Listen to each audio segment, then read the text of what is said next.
선생님들 안녕하세요, 바닥입니다. 2022년 5월 11일 주식 시황 리뷰 시작하도록 하겠습니다. 먼저 주식으로 수익 내기 위해서는 재료 분석이 필수입니다. 하지만 재료 분석은 어려운 일이기 때문에 제가 대신 해드리도록 하겠습니다. 영상 속도가 빠르면 유튜브 재생 속도를 0.75배속으로 설정해 주시면 됩니다. 일단 금일 상승 종목, 하락 종목들 보기 전에 오늘 일단 시장이 꽤나 많이 빠졌습니다. 그래서 일단 오늘 마이너스 한 3%? 한 4% 정도 때까지 좀 빠진 상태고요. 보유 종목 중에서 지금 시장을 바라보는 입장에서는 일단 코스닥을 좀 위주로 보면은 이런 음봉 나온 게 어떻게 보면은 한 번 더 이 저점을 깨고 내려갈 수도 있지 않을까라고 생각을 하고 있긴 합니다. 그럼 그에 맞춰서 대응을 하면 되긴 하겠죠. 일단 지금까지는 제 이제 기준대로 매매를 하고 있기 때문에 시장이 지금 빠진다 해도 아직까지는 문제될 정도까지는 아니다라고 생각합니다. 저는 이제 현금을 아직도 갖고 있고 나중에 추가 매수를 할 또 생각을 가지고 있기 때문에 일단 시장 보면서 대응을 좀 하도록 하겠습니다. 그럼 오늘 상승했던 종목들 보면은 이 쌍용차 인수 기대감에 KG그룹이 상승을 했습니다. 그리고 에코캡이 미국 전기차 업체 기아모터스와 수주 협상 진행을 한다는 소식에 상승을 했고, HLB그룹이 공매도 규제 강화 소식에 상승을 했습니다. 그리고 신화콘텍이라는 기업이 애플 USB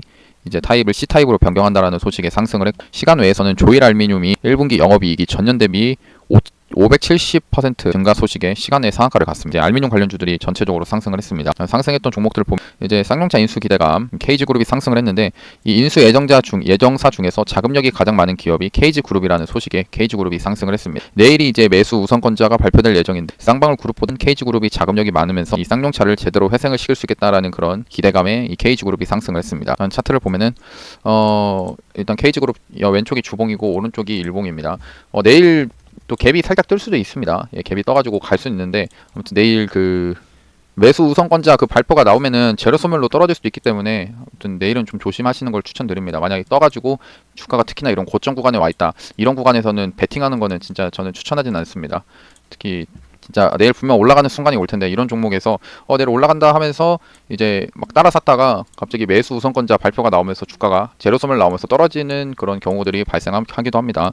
그래서 조심하시기를 이제 권해드리고요. 일단 조심해서 나쁠 거는 없습니다. 그 다음에 두 번째로 에코캡 미국 전기차 업체인 비아모터스와 수주 협상 진행이라는 소식인데, 에코캡은 자동차용 케이블 전장 부품을 제조하는 업체입니다. 비아모터스랑 전장 케이블 어셈블리 공급 관련해서 투자 의향서를 수요일 내에 발행 예정이라고 얘기가 나왔는데요. 계약 규모는 2026년까지 연매출 5천만 달러라고 합니다. 규모가 생각보다 크고, 그런 이슈 때문에 이제 에코캡이 상승을 좀 했고요.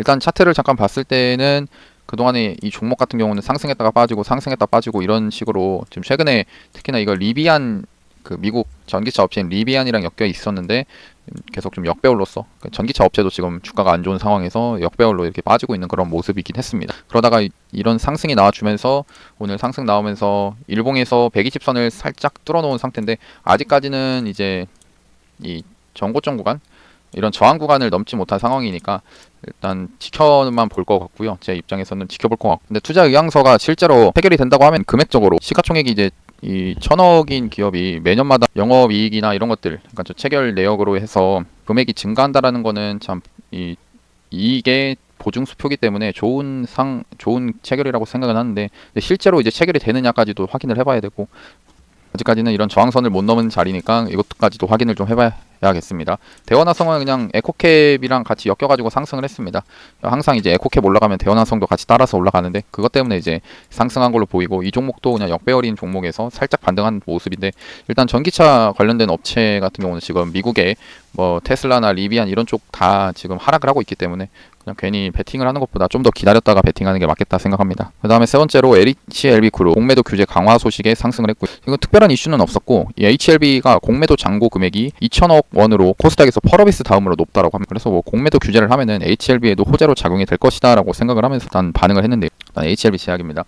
일단 역배열입니다. 역배열인 종목, 주봉으로도 봐도 이 역배열인 상황에서 이런 식으로 역배열인 상황에서 이제 반등이 좀 나와준 모습인데, 일단 제가 이제 그 종목을 잠깐 봤을 때 일단 HLB 달린 건 HLB는 잘 안 좋아합니다. 너무 기업이 양아치여가지고 그래도 자리 자체는 어디까지 왔냐면은 주가가 이제 상승을 하고, 상승을 하면서 이제 여기서 한바탕 이제 상승을 크게 했죠. 그 다음에 이제 하락을 하면서 거래량 없이 이렇게 하락을 하는 모습입니다. 이게 주봉입니다. 그러다가 이제 하락한 뒤에 이제 어느 구간에서 이런 양봉이 만들어졌냐, 이런 양봉이 만들어진 자리가 앞에서 이 주가가 상승을 하기 전에, 크게 상승을 하기 전 이런 전고점 구간, 그동안의 저항이었던 구간에서 이제 반등이 좀 나와주는 그런 모습이다라는 겁니다.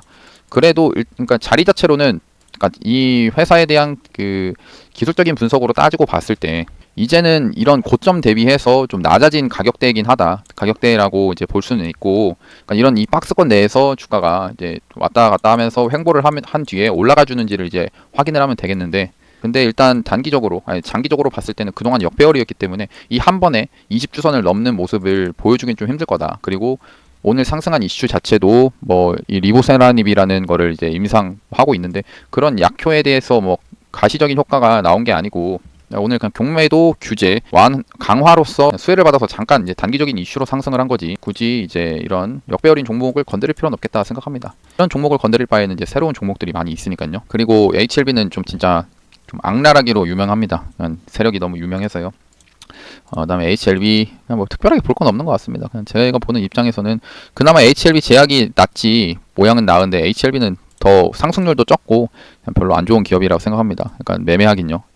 시가총액이 높고 하니까 움직임이 확실히 HLB 제약에 비해서 많이 약한 모습입니다. 그다음에 개별주로는 신화콘텍이 이제 상한가를 갖는 USB-C 타입을 개발한 업체, 이제 애플이 유럽에서 이제 그 애플이 사용하는 라이트닝 타입이라고, 이 애플 타입을 금지를 하고, 이제 애플 같은 경우에는 그거를, 그러니까 유럽에 출시를 하기 위해서는 계속 그거를 밀어붙일 수 없기 때문에 아이폰 15에 USB-C 충전 타입이 탑재될 전망으로 이제 신화콘텍이 상승을 했습니다. 모나리자가 이제 매각 소식에 주가가 상승을 했는데, 모나리자의 몸값은 한 4천억 정도로 예상이 되면서 현재까지는 모건 스탠리가 10년째 보유를 하고 있는데 지금 이제 새 주인을 찾는 것으로 보여집니다.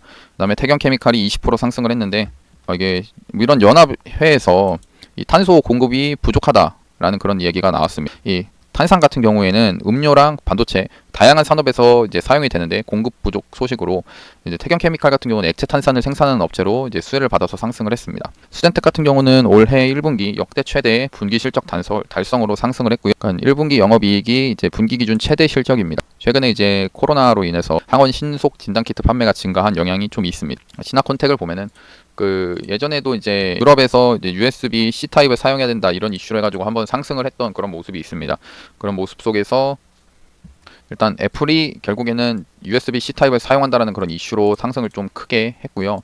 그게 어떻게 보면은 이 애플이라는 업체가 사용을 하게 된다 하면은, 그동안 사용 안 했는데, 그럼 애플이 결국에는 이제 판매되는 것만큼 이 업체의 이제 그게 수입원이 되기 때문에 매출액으로 잡히기 때문에 좋은 모습이지 않나 생각합니다. 이슈 자체로는 참 좋다라고 생각을 하고요. 그다음에 일단 차트적으로는 이런 박스권이 있습니다. 이런 박스권을 일단 이런 식으로 아직 저항대에 딱 걸쳐져 있는 모습이라 내일까지도 확인을 해가지고 관심 종목에 그러니까 넣어놓고 이게 거래량이 더 터지는지 한번 확인을 전 할 것 같습니다.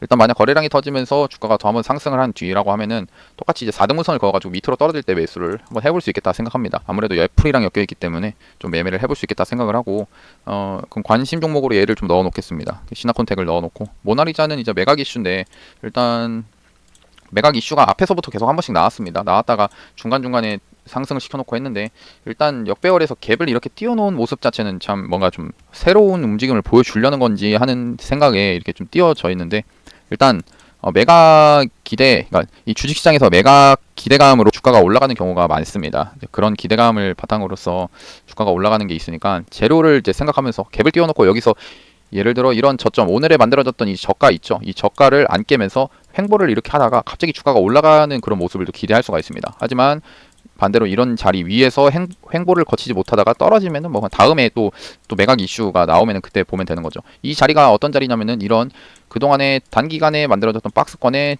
이 전고점을 돌파를 해놓은 자리입니다. 아예 갭으로 돌파를 한 뒤에 여기서 지지를 받고 올라간 모습인데, 뭔가 의미는 있는 자리라고 생각합니다. 그러니까 그냥 며칠 보면서 이런 자리에서 계속 박스권 만들면서 지켜주는지 확인을 좀 하면 될 것 같습니다. 저 같은 경우에는 어떤 식으로 이제 보냐면은, 아까 말했듯이 한 이틀 정도 이런 봉을 볼 건데, 이 봉이 나올 때 분명 음봉으로 떨어지는 순간들이 존재할 겁니다. 근데 음봉으로 떨어지다가 양봉이, 짧은 도지봉이 만들어지면서 양봉이 만들어질 때, 양봉 도지봉의 조건은 시가보다 종가가 높아야 이제 양봉으로 만들어지는 겁니다. 제가 예전에 바닥 잡는 봉 영상을 찍은 게 있는데, 일단 거기서 얘기했었던 게 시가보다 종가가 높아야 양봉이 된다. 그러니까 그 봉이 나오고 나면은 그때부터 이런 위의 자리에서 이제 한번 손절 잡고 베팅을 해볼 수 있겠다라고 생각하는 그런 종목이긴 합니다.